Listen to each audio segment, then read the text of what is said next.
এবছর উচ্চ মাধ্যমিক পরীক্ষাতে তোমাদের প্রত্যেককেই বলে রাখি, এবছর উচ্চ মাধ্যমিক পরীক্ষায় অ্যাডমিট কার্ড আগামী 20 আগস্ট যে যার স্কুল থেকে তোমরা পাবে। এবং এই এবারে কিন্তু উচ্চ মাধ্যমিক অ্যাডমিট কার্ড সংগ্রহে বড় পরিবর্তন আনা হয়েছে। সরাসরি স্কুলে কিন্তু হার্ড কপি আসবে না, যেমন তোমরা আগে পেতে। পুরো প্রক্রিয়াটি অনলাইনে সম্পন্ন হবে। স্কুল কর্তৃপক্ষই কিন্তু ছাত্রছাত্রীদের হাতে কিন্তু প্রিন্ট করা অ্যাডমিট কার্ড পৌঁছে দেবে।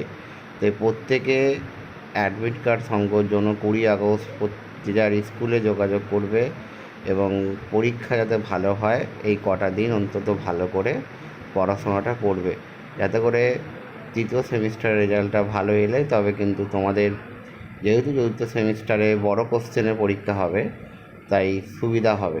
আমার মনে হয় এই সেমিস্টারটা অত্যন্ত গুরুত্বপূর্ণ।